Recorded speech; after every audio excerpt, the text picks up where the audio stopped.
di tanah air ini ya, kondisi alam, kondisi cuaca ya stabil. Ya, bahkan sekarang musim hujan. Kalau di sini ada AC-nya ya. Berarti kalau malam hari ya dingin, siang hari boleh datang ke masjid dingin ya.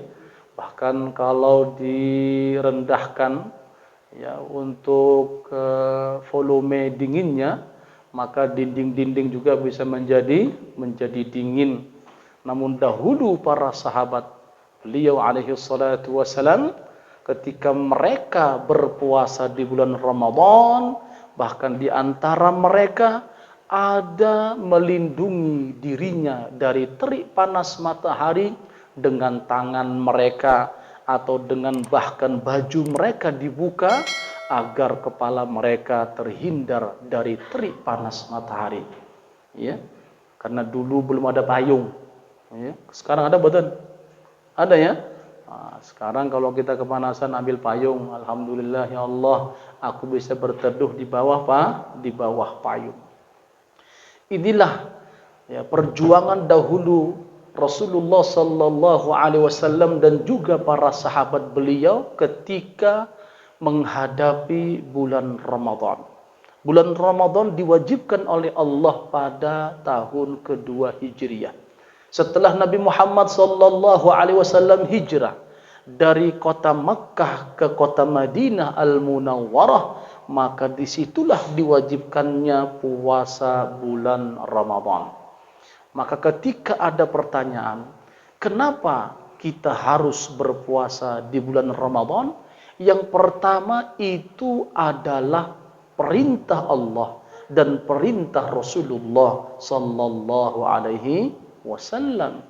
Kalau perintah manusia, mungkin kita bisa menyanggahnya, kita bisa menolaknya dengan banyak alasan. Katakanlah ketika kita disuruh untuk vaksin, wah ini orang cocok nih, ya tak? Ya badan. Ada yang mau vaksin, ada yang tidak, ya badan. Ya, kenapa? Perintah manusia. Ketika presiden, ketika gubernur, ketika bupati, ketika wali kota, bahkan ketua RT memerintahkan kita kepada suatu maslahat, kadang-kadang kita menolaknya. Ya betul? Ya enggak? Ya. Tapi kalau sudah perintah Allah, suka enggak suka, terpaksa atau tidak terpaksa, ingin atau tidak ingin, wajib kita laksanakan. Maka itu Allah berfirman di dalam surah Al-Baqarah 183 yang semua kita hafal karena sering diulang setiap bulan Ramadan. Allah Subhanahu wa taala berfirman, a'udzubillahi minasyaitonir rajim, ya ayyuhalladzina amanu kutiba alaikumussyam kama kutiba 'alal ladzina min qablikum la'allakum tattaqun. Hai orang-orang yang beriman, difardukan atas kalian berpuasa di bulan Ramadan sebagaimana telah pernah diwajibkan atas orang sebelum kalian agar kalian bertakwa. Ayyamam ma'dudat, hari-hari yang terbilang. Kalau kata Rasulullah sallallahu alaihi wasallam, asy-syahru hakada hakada hakada au hakada hakada hakada. Berarti bulan Qamariyah kalau tidak 30 atau 29, ya. Tidak ada bulan Hijriyah itu 28 atau 31. Kalau bulan Masehi ada badan, ada nggih? Bulan Februari bisa 28, bisa 29. Bulan Januari bisa 31. Ya, bulan lainnya bisa 30. Maka di dalam kita berpuasa di bulan Ramadan, kalau tidak 29 hari atau 30 hari, ya, maka itu kemarin di Indonesia ada dua pendapat. Ya, betul. Ada yang memulai hari Sabtu, ada enggak? Ada nggih? Ada yang mulai hari apa? hari Ahad, yang tidak boleh memulai puasa hari Senin. Nggak boleh. Ya. Atau memulainya hari apa? Hari Jumat. Nah, itu menyalahi ketentuan syariat yang disampaikan Nabi kita Muhammad sallallahu alaihi wasallam. Jadi jelas, ini adalah perintah Allah. Kemudian berikutnya perintah Nabi kita Muhammad sallallahu alaihi wasallam. Beliau bersabda dalam hadis sahih Bukhari Muslim, "Sumu li ru'yatihi wa aftiru li ru'yatihi, fa in ghumma 'alaikum fa akmilu 'iddata Sya'ban 30." Puasalah kalian ketika melihat hilal, dan berbukalah kalian masuk ke awal Syawal ketika telah melihat hilal. Maka jika kalian melihat hari itu dalam keadaan mendung, tidak terlihat hilalnya, maka genapkanlah, sempurnakanlah bulan Sya'ban 30 hari. Namun masalahnya kita di Indonesia ini tergantung derajatnya. Ya, satu kelompok mengatakan bahwasanya harus sampai 2 derajat. Kalau enggak sampai, maka belum kelihatan itu bulan hilal. Yang satu lagi enggak penting, ya, yang penting 0, derajat pun boten nopo-nopo, boleh puasa. Maka silahkan mengambil pendapat yang satu, boleh.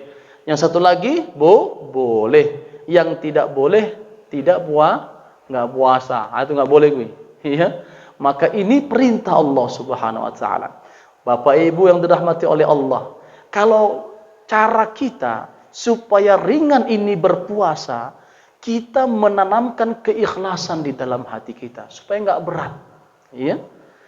Ikhlas itu diraih dengan 3 cara. Yang pertama, setiap apapun yang kita kerjakan berupa amal soleh, mau itu sholat, mau itu zakat, mau itu puasa Ramadan, mau itu haji ke Baitullah, maka harus kita mengetahui bahwa semua itu adalah ibadah. Apa? Ibadah. Kita puasa Ramadan, ibadah bukan?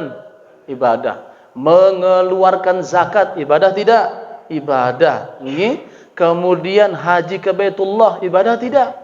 Ibadah. Kita sholat, ibadah tidak? Ibadah. Maka kalau kita mau ikhlas nih dalam beribadah kepada Allah, pertama harus tahu bahwa yang kita laksanakan adalah ibadah. Yang kedua, setelah kita mengetahui bahwa yang kita kerjakan adalah ibadah, kita mengerjakannya semata-mata karena Allah. Nah, ini datang ke masjid, ke musholla, karena siapa? Tetangga, mertua, orang tua, istri, atau suami, atau mungkin orang lain? Tidak. Kita datang kemari, sholat berjamaah, mendengarkan majelis ilmu, walaupun sambil ngantuk-ngantuk. Karena siapa? Karena Allah Subhanahu wa ta'ala. Cuma beto pahalane yang mendengarkan dengan yang ngantuk itu. Ya. Yang mendengarkan 700, yang ngantuk ya 10 lah. Boten, insyaallah semua sama. Kemudian setelah itu, kita harus tahu bahwa apa yang ada, yang kita kerjakan itu adalah perintah dari Allah Subhanahu wa ta'ala. Kalaulah kita tahu bahwa yang kita kerjakan berupa ibadah dan semata-mata karena Allah, dan itu kita yakini adalah perintah Allah, maka semakin kita khusyuk di dalam ibadah kepada Allah Subhanahu wa ta'ala. Jadi puasa kita terasa ringan, ya, terasa tidak berat. Kenapa? Sudah tahu ini perintah Allah Subhanahu wa ta'ala. Maka inilah yang pertama alasan kenapa kita berpuasa. Yang kedua, kita berpuasa di bulan Ramadan karena puasa ini adalah salah satu rukun Islam. Ya, di setiap bangunan ada pondasinya, ada sisi penguatnya, ada asasnya, ada rukunnya. Bahkan Ka'bah al-Musyarrafah yang setiap waktu sholat kita menghadap ke sana, itu juga ada rukunnya. Ada rukun Hajar Aswad, ada rukun Syami, ada rukun Iraqi, ada rukun Yamani. Maka bila salah satu rukun itu dia tumbang atau dia lemah, maka akan roboh itu bangunan. Ya, sama di masjid. Masjid ini ada 4 sisi nggih. Kalau sekiranya yang satu sisi itu lemah atau enggak kuat bangunannya, kira-kira yang lain bisa enggak roboh? Bisa mboten? Bisa roboh dia, bisa hancur dia. Begitu pula agama Islam. Di dalam hadis Sahih Bukhari Muslim yang sudah kita sering juga dengarkan, Islam itu dibangun dengan 5 pondasi. Bunyal Islamu ala khamsin. Syahadati an la ilaha illallah wa anna Muhammadar Rasulullah wa iqamis salah wa ita'iz zakah wa shaumi Ramadan wal hajj. Islam itu dibangun dengan 5 pondasi. Yang pertama mengucapkan 2 kalimat syahadat, asyhadu an la ilaha illallah wa asyhadu anna Muhammadar Rasulullah. Aku bersaksi bahwa tidak ada ilah yang berhak disembah melainkan Allah, dan bahwasanya Muhammad adalah utusan Allah. Berikutnya mendirikan salat, lalu menunaikan zakat, dan setelah itu puasa di bulan Ramadan, yang terakhir adalah haji ke Baitullah. Semoga tahun ini ya jemaah Indonesia akan berangkat ibadah haji ke Baitullah. Ini targetnya 60.000 sampai 135.000 jemaah. Masya Allah. Saya baru kembali dari Tanah Suci. Alhamdulillah, keadaan sudah new normal. Ya, shaf sudah rapat kembali. Karpet-karpet sudah dipasang lagi seperti di sini nggih. Sudah dipasang. Shafnya sudah kembali rapat. Cuma memang kalau ke raudhah digilir, ya.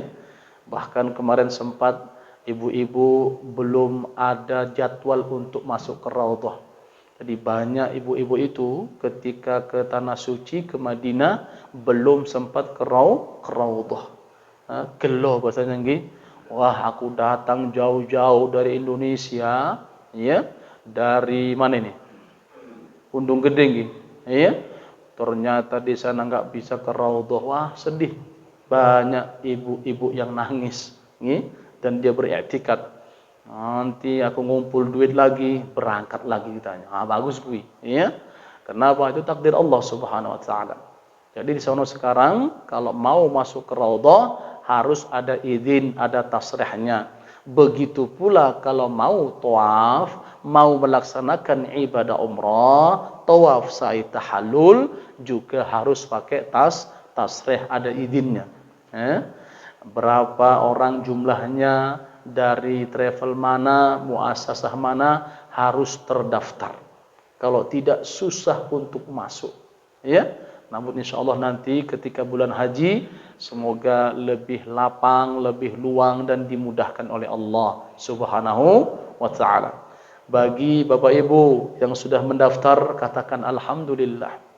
Bagi yang belum daftar, kumpulkan uang, i'tikad, ya, kemauan yang kuat, insya Allah akan diizinkan oleh Allah ke Tanah Suci. Ini yang kedua. Yang ketiga, kita berpuasa di bulan Ramadan, harapan kita dosa-dosa yang telah lalu diampuni oleh Allah Subhanahu wa taala. Dalam hadis Sahih Bukhari Muslim dari Abu Hurairah radhiyallahu an, dia berkata, Rasulullah sallallahu alaihi wasallam bersabda, "Man shoma Ramadhana imanan wa ihtisaban, ghufira lahu ma taqaddama min dhanbihi." Barang siapa yang berpuasa di bulan Ramadan dengan rasa iman, yakin dia, ini perintah Allah, ini perintah Rasulullah sallallahu alaihi wasallam, yakin dia dengan perintah ini, dengan iman ini, dan mengharap pahala dari Allah Subhanahu wa taala, maka dosa-dosanya yang telah lalu diampuni oleh Allah Subhanahu wa taala. Bapak Ibu, saudara-saudariku yang dirahmati Allah. Tentu kita banyak dosa. Ya badan. Dosa yang sengaja, dosa yang tidak disengaja. Semoga dengan bulan Ramadan tahun ini yang masa pandemi sudah kita lewati, maka insya Allah mudah-mudahan seluruh dosa, kekhilafan, kesalahan kita diampuni oleh Allah Subhanahu wa taala. Yang keempat, orang yang berpuasa di bulan Ramadan, maka dia digolongkan sebagai ahli surga. Dari Jabir bin Abdullah radhiyallahu anhu, dia berkata, ada seseorang datang kepada Rasulullah sallallahu alaihi wasallam dan dia bertanya, wahai Rasulullah, ara'aita idza shallaitul maktubat wa sumtu Ramadan wa ahlaltul halal wa haramtul haram wa lam azid ala dhalik adkhulul jannah? Qala na'am. Wahai Rasulullah, bagaimana menurutmu jika aku sholat 5 waktu, zuhur, asar, maghrib, isya, subuh, semua aku kerjakan wahai Rasulullah. Kemudian aku berpuasa di bulan Ramadan. Aku menghalalkan apa yang dihalalkan oleh Allah dan mengharamkan apapun yang telah diharamkan oleh Allah. Dan aku tidak menambahi apapun dari itu semua wahai Rasulullah. Apakah aku masuk surga? Kata beliau alaihi salatu wassalam, ya, kamu masuk surga. Syaratnya apa? Salat ya, apa? Salat 5 waktu, mantap salatnya, ke masjid salatnya, lalu dia berpuasa di bulan Ramadan, menghalalkan yang dihalalkan dan mengharamkan yang diharamkan. Karena maaf, ada sebahagian orang awam nih, puasa kuat dia. Ya betul. Sanggup dia berpuasa, ya. 12 jam, 13 jam atau kurang dari itu, kuat dia.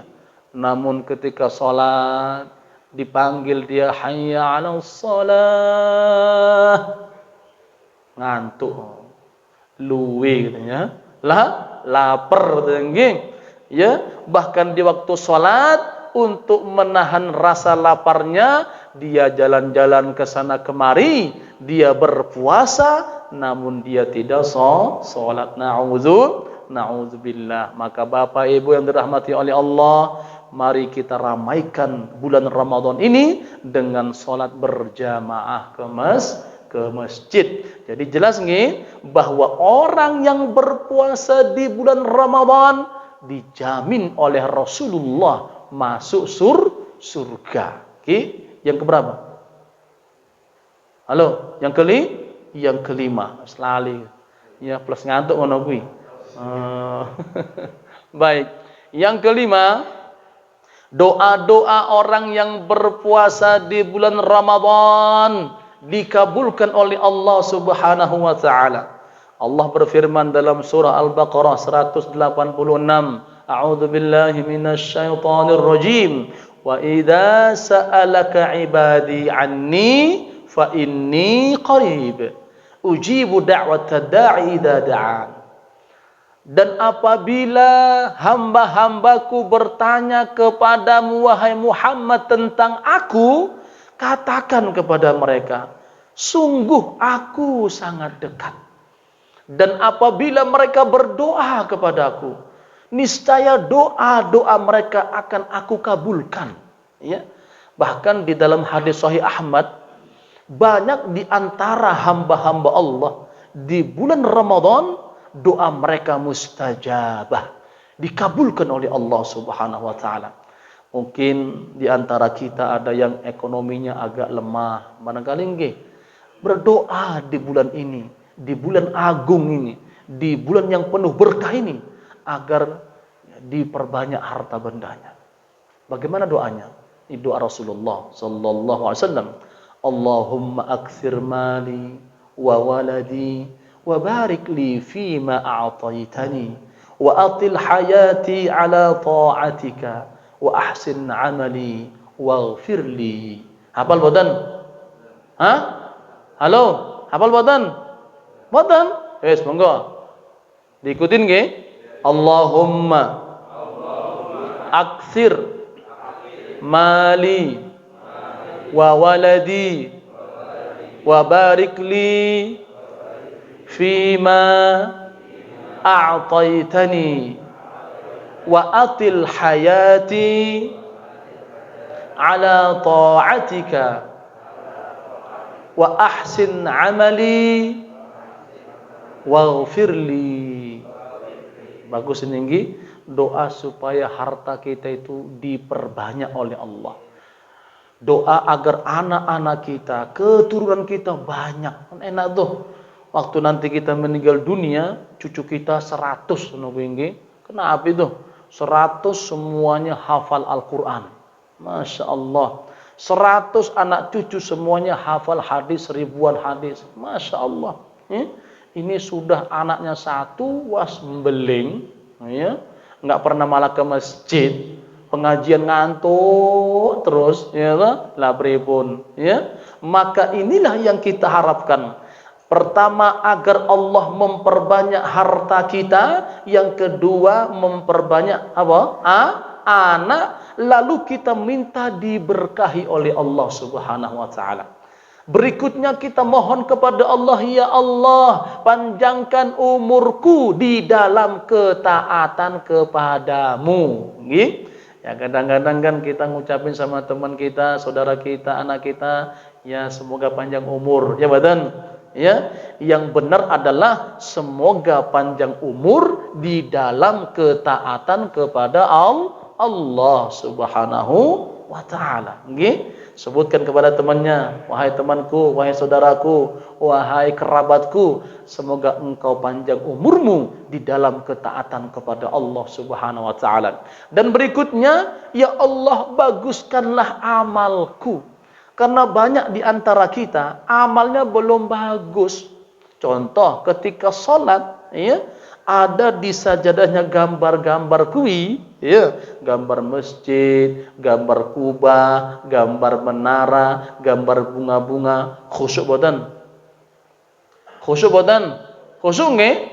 Dipikirin nggih gambar apa iki? Iki masjid dengan dia, semua dia pikirin nggih. Itu apa? Membuat amal kita kurang bagus. Maka kita minta kepada Allah, ya Allah, baguskan amalku. Dan kemudian kita mohon dan ampuni dosa-dosaku. Itu di antara doa kita ketika di bulan Ramadan. Juga boleh kita minta surga dan dijauhkan dari neraka. Allahumma inni as'aluka ridhaka wal jannah wa a'udzu bika min sakhatika wan nar. Ya Allah, aku mohon ridhamu dan surgamu, dan jauhkan aku dari murkamu dan nerakamu. Jadi insyaallah di bulan Ramadan ini kita insyaallah digolongkan sebagai ahli surga, dicatat oleh Allah fil illiyin, ya, di tempat yang tertinggi dan dijauhkan dari neraka. Yang terakhir, orang yang berpuasa di bulan Ramadan mendapat pahala yang tidak terhingga. Ya. Dalam hadis Sahih Muslim, Rasulullah sallallahu alaihi wasallam bersabda, "Kullu amal ibni Adam yudha'af. Al-hasanatu 'ashru amsalha ila 700 dhi'fin." Faqala Allah 'azza wa jalla illa as-shaum. Fa innahu li wa ana ajzi bih. Setiap amalan anak cucu Adam itu pasti dilipat gandakan oleh Allah Subhanahu wa taala. Satu kebaikan 10 sampai 700 kali lipat. Masya Allah. Jadi kalau kita ikhlas ibadah sholat, ibadah puasa, mengeluarkan zakat, bersedekah, ikut menghadiri majelis ta'lim, duduk manis, mendengarkan dengan khusyuk, Masya Allah. Maka itu 10 sampai berapa? Sampai 700. Kemudian Allah berfirman, kecuali puasa. Puasa itu kembali kepada aku, dan akulah yang berhak memberi balasan sebanyak apa, sebesar apa, itu kembali kepada Allah Subhanahu wa taala. Mari di bulan Ramadan ini kita panen pahala. Kita perbanyak ibadah kepada Allah Subhanahu wa taala, terutama membaca Al-Qur'an dan bersedekah. Ya. Ngapain? Membaca Al-Qur'an dan ngapain? Bersedekah.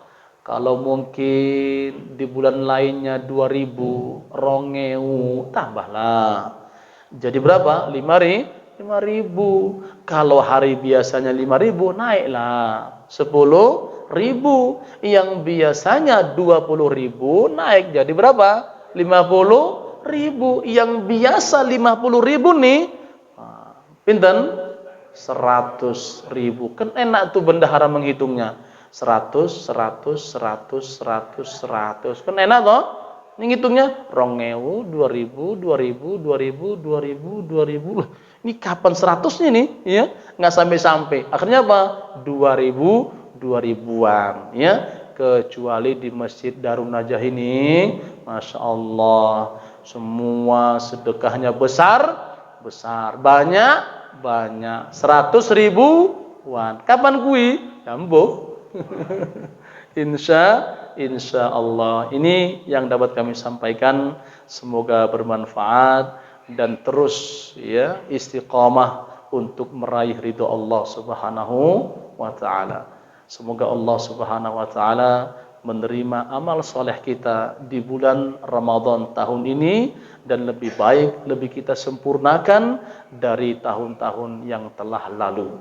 Demikian aqulu qauli hadza astaghfirullahal azim subhanakallahumma wa bihamdika asyhadu an la ilaha illa anta astaghfiruka wa atubu ilaik. Wassalamu alaikum warahmatullahi wabarakatuh.